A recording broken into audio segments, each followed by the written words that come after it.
जय गुरुदेव। स्वामी हमें न बिसारिए, चाहे लाख लोग मिल जाए, हम साया आपको बहुत हैं, आप सा हमको नाय।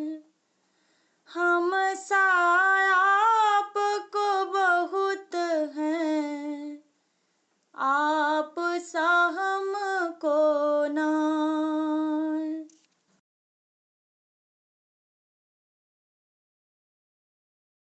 गुरु दरिया में नहाना, मन कहीं और न जाना।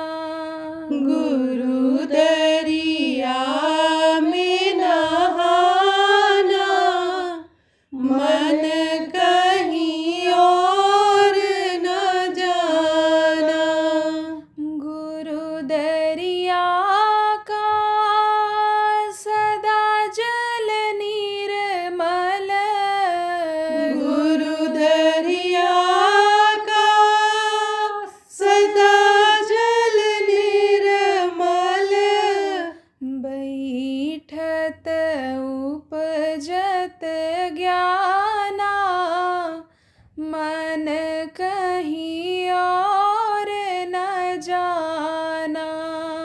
बैठत उपजत ज्ञाना, मन कहीं और न जाना। गुरु चरणों में कोटिन तीरथ, गुरु चरणों में कोटिन तीरथ, गावत वेद पुराणा, मन कहीं और न जाना। गावत वेद पुराणा, मन कहीं और न जाना। ऋषि मुनि और पीर औलिया, ऋषि मुनि और पीर औलिया, यह सब भरम भुलाना, मन कहीं और न जाना। यह सब भरम भुलाना, मन कहीं और न जाना।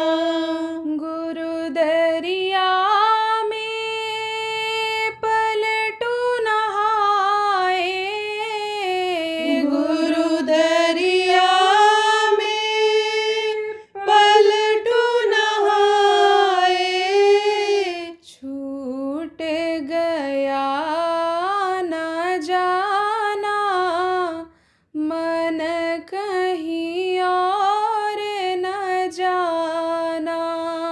छूट गया न जाना, मन कहीं और न जाना। कहत कबीर सुनो भाई साधो, कहत कबीर सुनो भाई साधो, यही है मूल ठिकाना, मन कहीं और न जाना। यही है मूल ठिकाना, मन कहीं और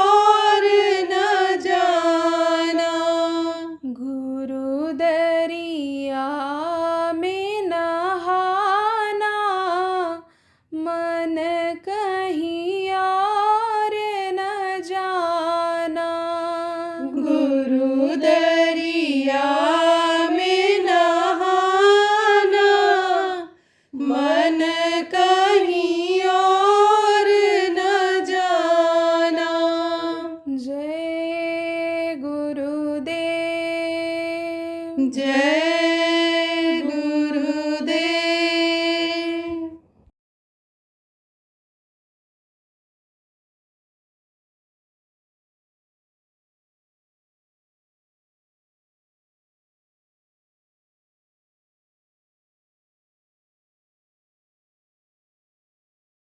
प्रलय किसको कहते हैं? आप समझो कि नित्य प्रलय, खंड प्रलय, महाप्रलय। प्रलय कई तरह के होते हैं। देखो, आप बता दें, आपको समझा दें। गांव के सीधे साधे लोग आप आए हो, काफ़ी कुछ संख्या में नए लोग आए हो, कभी और सत्संग सुना नहीं है।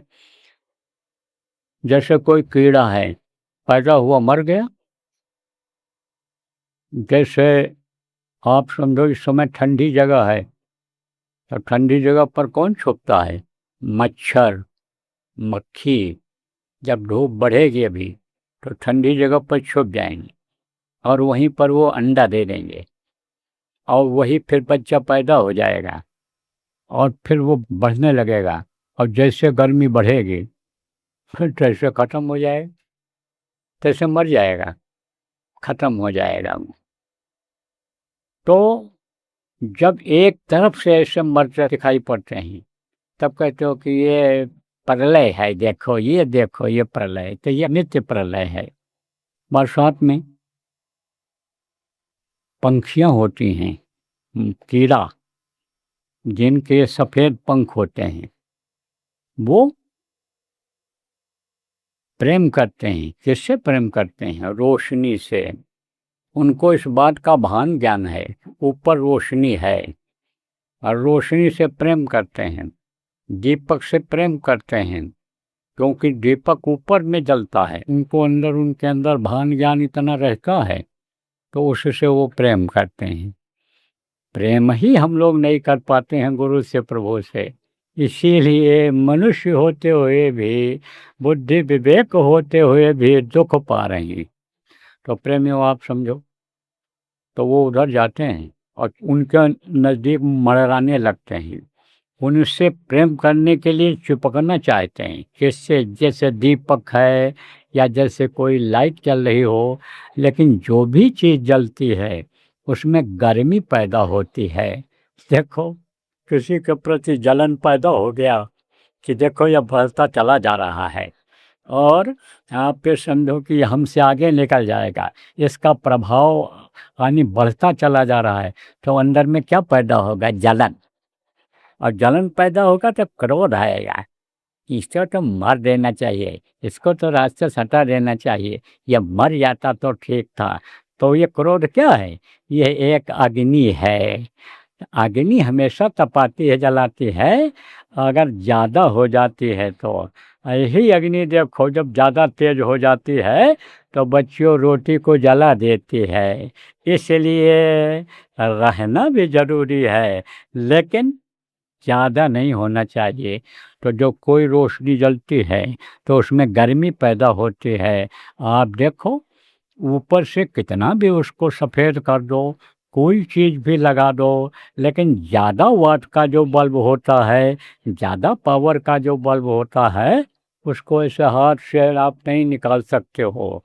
होल्डर में से कपड़ा से पकड़ना पड़ेगा, गर्म हो जाता है।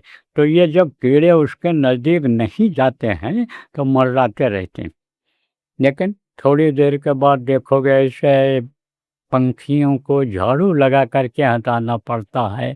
तो ये क्या है? ये नित्य प्रलय है, खंड प्रलय। आपने सुना होगा कि जब पहाड़ धंसे, ऐसे धंस जाते हैं, पता चलता है अरे जा रहे हैं रोड पर, और भूस्खलन जिसको कहते हैं हो गया। गाड़ियां नीचे चली गई, आदमी नीचे चले गए, कितनी गहराई में गए, कुछ पता है? कुछ पता है कि ये धरती कहाँ तक है? खोदते चले जाते हैं, 1000 फुट पे 1000 फुट, 2500 फुट, 3000 फुट। वहाँ भी पत्थर मिलता है, वहाँ भी मिट्टी मिलती है, पानी नहीं मिलता है, बोरिंग कहते कामयाब नहीं हो रही है। तो इस धरती की बहुत मोटी परत है, बहुत मोटी परत है। तो अब कहाँ तक वो गड्ढा बन जाएगा, कैसे आदमी उसमें से निकल पाएगा? तो वो कभी कभी कहीं कहीं होता है, आप ये देखो बाढ़ में बह गया, घर बह गया, पूरा गांव का गांव बह जाता है। आप देखो उधर पहाड़ों से जब पानी गिरने लगता है, मैं तो देख के आया हूँ, वहाँ कुछ बचा ही नहीं है। पत्थर ऐसे ऊपर से बह करके आए हैं, ऐसे बहुत दूर तक यानी फैल गए हैं, वहाँ कुछ नहीं हो सकता, बिल्कुल एकदम से निर्धन जगह हो गई वो, समझो कि कुछ वहाँ नहीं रह गया। तो अब आप ये समझो इसको क्या कहते हैं, इसको खंड प्रलय कहते हैं। और एक होता है महाप्रलय। महाप्रलय कम होता है। आप ये समझो महाप्रलय जब होने को होता है, तब सबसे पहले जो संतों से जुड़े हुए जीव रहते हैं उनको उठा लिया जाता है, उनको अकाल मृत्यु नहीं होने देते हैं। अकाल मृत्यु किसको कहते हैं कि बगैर उम्र पूरा किए हुए और ये शरीर छूट जाए, अचानक वो आ जाए, जैसे दुर्घटनाएं हो जाती हैं। आप पे समझो गाड़ी में कोई जा रहा है, अब गाड़ी में आग लग गई और गाड़ी जलने लग गई।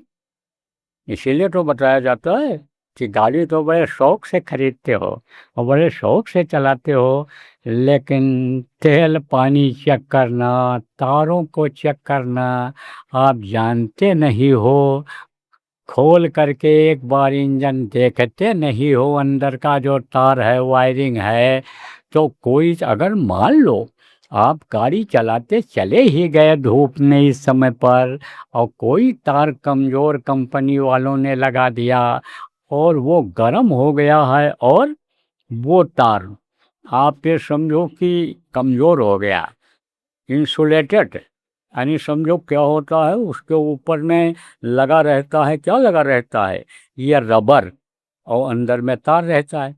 अब रबर मान लो गल गया, घुल गया गर्म हो करके, और रबर हट गया, तो तार नंगा हो जाएगा, नहीं नंगा हो जाएगा। और जब गाड़ी चलेगी और टकराएगा किसी से, किससे टकराएगा वो, लोहा से या बगल की कोई चीज़ से, गर्मी पा करके हर चीज़ बढ़ती है। अब बढ़ा उसके बगल का जो भी पुर्जा है, तो आग लग जाएगी कि नहीं लग जाएगी। कंपनी वाले अपने हिसाब से सब लगा करके देते हैं, और आप आ जाते हो लोगों के कहने में। किसके कहने में, जो डेकोरेटर होते हैं, डेकोरेटर किसको कहते हैं, सजावट करते हैं गाड़ियों का, उनके कहने में आ जाते हो, और अलग से सामान उसमें फिट कराते हो, अलग से तार लगवाते हो। तो उसमें क्या होता है, कमज़ोर तार लगा दिया, फिटिंग मान लो नहीं सही हो पाई, आग लगने का चांस रहता है। इन चीज़ों का सब ध्यान रखना चाहिए। विस्फोट होता है। विस्फोट किसको कहते हैं, यानी फटना। फटना विस्फोट होता है, कोई भी चीज़ फटी तो उसमें आवाज़ होती है, विस्फोट होता है। तो अब आप ये समझो किसमें ज़्यादा विस्फोट होता है, जब उसमें गर्मी ज़्यादा बढ़ती है तब वो फटता है। जैसे आप देखो प्रेमियों कि जैसे कोई बर्तन में आपने पानी रखा और गर्म किया, और बहुत गर्मी बढ़ गई और वाष्प बना, उसका भाप बना, तो वो फट जाता है।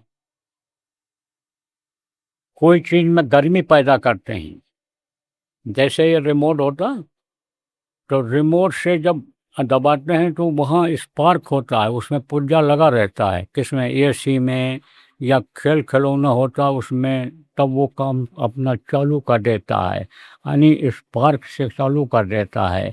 जैसे आप गाड़ी का स्विच घुमाते हो, तो घुमाते हो तो स्पार्क होता है अंदर, यानी समझो कि ऐसे दो तार लड़ते हैं, बस उसी से वो चालू हो जाता है, ऐसा बनाया जाता है। तो अब आप समझो कि जैसे बोतल पानी की रखे हो आप प्लास्टिक की, और गर्मी में गर्म हो गई, तो अंदर का पानी में भाप बनेगा, गर्मी पैदा होगी, और प्लास्टिक के कोई ज़्यादा औकात नहीं होती है, फट जाएगा फट से।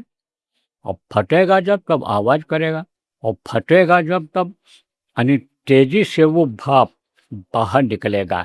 भाप ही देखो इंजन को चलाता है। भाप से ही पहले इंजन रेल के चलते थे, खींचते थे 5-5 6-6 डिब्बा 8 डिब्बा खींच करके भाप से ले जाते थे। तो ये सब आग लगने के चांस होते हैं। तो अब आप ये समझो कि जैसे ये गाड़ी का है, गाड़ी घोड़ा है और ये है, इससे दुर्घटना हो जाती है या कोई गाड़ी चढ़ा दिया। अब आजकल तो बड़ी सावधानी से पैदल भी शहरों में चलने की ज़रूरत है, दोनों तरफ देख लेने की ज़रूरत है। रोड से इस पार से उस पार जाने में दोनों तरफ देख करके तब चलो, नहीं तो ये मत सोचो गांव के लोग जो आप सीधे साधे लोग आए हो, शहरों में आना जाना आपका होता है, नहीं होता है तो कार्यक्रमों में हमारे आते हो, तो आप ये मत सोचो कि हम अपने दरवाजे पर टहल रहे हैं, घूम रहे हैं, कहीं भी मुड़ जाएं, खेत में अपने हैं, कहीं भी मुड़ जाएं। आप ये हमेशा याद रखो कि हम शहर में हैं, हम रोड पक्की सड़क पर चल रहे हैं। हमको दाहिने मुड़ने के लिए, हमको बाएं मुड़ने के लिए देख लेना चाहिए, फिर मुड़ना चाहिए। गाड़ी में देखो साइड में ग्लास लगा रहता है, मोटरसाइकिल में कांच लगा रहता है दोनों तरफ, कि देख लो कि कोई गाड़ी आ तो नहीं रही है दाहिने से बाएं से कहीं से भी। नियम वैसे यह है कि हमेशा जो है कोई गाड़ी आगे जा रही है तो उसके दाहिने से मुड़ना चाहिए। लेकिन अभी समय कोई भरोसा नहीं, क्योंकि हर आदमी को जल्दी है। यह नहीं सोचता है कि जल्दी में ही हम जल्दी ऊपर चले जाएंगे, हमको 10 साल जीना है तो हम आज ही चले जाएंगे, इसको ये नहीं सोचता है, जल्दी में निकल जाता है। और कुछ लोग नशे में चलते हैं, चाहे शराब का नशा हो और चाहे गांजा भांग का नशा हो और चाहे नशीली गोलियों का नशा हो। चरस की गोलियां लोग बना देते हैं, पाउडर बना देते हैं। तो अब आप ये समझो उस नशे में चल रहा हो तो कुचल के चला जाएगा, मार के चला जाएगा। मोटरसाइकिल से जा रहे हो आप और वो अरे नशे में है तो गाड़ी, क्योंकि नशे में गाड़ी का पता ही नहीं रहता, गाड़ी चला रहे क्या कर रहे, स्टीयरिंग किधर घुमाना चाहिए, कहीं भी घूम गई है, समझो कि होश में नहीं रहा, होश में नहीं रह जाता है। तो बड़ी सावधानी से चलना चाहिए। अब अगर उसमें मृत्यु हो गई तो वो अकाल मृत्यु कहलाती है। तो जब प्रलय होने को होता है तो उठा लिए जाते हैं, ये खाली करा लिया जाता है, खाली करो चलो, कहाँ ले जाते हैं? संत के जो संत अपने सतलोक में ले जाते हैं, सतदेश में ले जाते हैं, यहाँ पर उनका निवास होता है। वो तद्रूप जो होते हैं सतपुरुष के, उस सतपुरुष के लोक में ले जाते हैं। तो अपने जीवों को पहले वो उठा लेते हैं, उनको मालूम हो जाता है कि अब महाप्रलय होने वाला है तो वो उठा लिए जाते हैं। पेड़ की पत्तियां नहीं रह जाती हैं, जो बचते हैं धार्मिक लोगों के अलावा जो बचते हैं, पापी कुकर्मी जीव भी अनि होते हैं, हर तरह के लोग इस धरती पर होते हैं। तो वो पेड़ की पत्तियां खाते हैं, अनाज की कमी हो जाती है, बरसात नहीं होता है, फिर पेड़ की पत्तियां भी ख़त्म हो जाती हैं, फिर छाल खाने लग जाते हैं उसका, और छाल भी ख़त्म हो जाती है, फिर जड़ खोद खोद करके खाने लग जाते हैं पेड़ों के, वो भी जब नहीं मिलता है तो आदमी आदमी को खाने लग जाता है। मरना नहीं चाहता है, हर कोई मरना नहीं चाहता, मौत से डरता है। केवल साधक ही नहीं डरते हैं, क्योंकि रोज वो मरते हैं, रोज जीते हैं, तो उनको किस बात की फिक्र है। लेकिन बाकी सब मौत से डरते हैं, तो मरना नहीं चाहते हैं। माँ अपने बच्चे को मार करके खा जाती है जब महाप्रलय होने को होता है। तो अब आप ये समझो आदमी नहीं रह जाते, और ये शोषण होता है, खींचते हैं। कौन खींचता है? जो एक दूसरे से बना है वो खींचता है। धरती के तत्व खत्म हो जाते हैं, धरती किससे बनी है? जल से बनी है। इसको खोदो तो नीचे जल ही मिलेगा, पानी ही मिलेगा। ये तो दूध की यानी समझो मलाई की तरह से पानी के ऊपर ही 1/4 हिस्सा है पूरे विश्व का, ये जो ज़मीन है, बाकी सब नीचे पानी ही पानी है। तो आप समझो प्रेमियों है कि पहले ये पृथ्वी खत्म हो जाती है, भूर-भूरी हो जाती है, कालापन अगर ख़त्म हो जाए तो आदमी धँसने लगता है उसमें। जैसे ये कीचड़ होती है, जैसे ऊपर से ज़मीन देखो अच्छी होती है, लेकिन नीचे पानी कीचड़ होता है, तो वहाँ पर पैर रखते ही आदमी अंदर घुस जाता है, कहते हैं दलदल में फँस गए। तो इसी तरह से ये सब दलदल हो जाता है, भुरभुरा हो जाता है, इसके तत्व खत्म हो जाते हैं, पृथ्वी तत्व खत्म हो जाता है। जिस चीज़ का तत्व खत्म हो जाता है उसका अस्तित्व खत्म हो जाता है। तो ये ज़मीन बिल्कुल भुरभुरी हो जाती है, राख की तरह से, ये पत्थर सब राख की तरह से हो जाते हैं। जो ज़मीन के ऊपर रहते हैं उन्हीं से उपजे हैं, उन्हीं से बने हैं, ज़मीन से ही, पृथ्वी तत्व से ही वो बने हैं। उसमें पृथ्वी तत्व रहता है जब तक ज़मीन से छुए हुए रहते हैं, और बढ़ते चले जाते हैं पृथ्वी से ताकत लेकर के, जल लेकर के, पृथ्वी तत्व लेकर के बढ़ते चले जाते हैं ये पत्थर। तो ये सब भुरभुरे हो जाते हैं। फिर आप फिर समझो पेड़ पौधे सूख जाते हैं, तब कौन बचता है? धरती तत्व खत्म होते ही ये पेड़ पहले ही सूख जाते हैं, जल नहीं मिलता है, तब कहाँ से हरे रहेंगे? पृथ्वी से जो ताकत मिलती है, जैसे मनुष्य को मिलती है, नंगे पैर चलने से बहुत से रोग देखो ठीक हो जाते हैं, ज़मीन से तत्व मिलता है शरीर को स्वस्थ रखने का। तो आप समझो ये तत्व खत्म हुआ तो ये सब ज़मीन के ऊपर के सब खत्म हो जाते हैं। तो ज़मीन के बीच बीच में ही ये तालाब होते हैं, नदियाँ होती हैं, तो उनमें पानी रहता है। बहुत सी नदियों में हमेशा 12 महीने पानी रहता है, तो उनका खिंचाव होता है। कौन खींचता है उनको? सूरज। सूरज खींच लेता है, ये सूरज गर्म होता है, गर्मी खींचती है, गर्मी सुखवाती है पानी को। पतीले में पानी रख दो, भगोने में पानी रख दो, नीचे जला दो, थोड़ी देर के बाद पानी सब खत्म हो जाएगा, सूख जाएगा, भाप बनकर उड़ जाएगा। ऐसे ही ये पानी को खींच लेता है। कौन खींच लेता है? ये सूरज खींच लेता है। और सूरज तत्व भी, सूरज लोक भी खत्म हो जाते हैं। इनको कौन खींचता है? इनको हवा खींचता है। और हवा को कौन खींचता है? आकाश खींचता है। आकाश को कौन खींच लेता है? कहाँ चले जाते हैं वो तत्व, कहाँ खत्म होता है? ये सूर्य और यानी चंद्रमा की तरफ चला जाता है। चंद्रमा को कौन समेटता है? सूरज समेटते हैं। ऐसे ही ये बना है, रचना हुई है इसी तरह की। आप जो पुराने लोग हो, आपको सुनाया गया है। समय रहेगा तो बीच बीच में प्रसंग आ जाएगा, ये बातें आपको सुनने को इन्हीं अभी 1 2 3 4 5 सत्संग में मिल जाएगी, जिसे मिल जाएगी। तो अब आप पे समझो इन्हीं से बना है, और इन्हीं में ये सब सिमट जाता है। तो इधर का ये पिंड लोक की रचना खत्म हो जाती है। तब रचना कौन सी बनती है? अंडलोक। अंडलोक किसको कहते हैं? जिसको आप इन आँखों से नहीं देख सकते हो।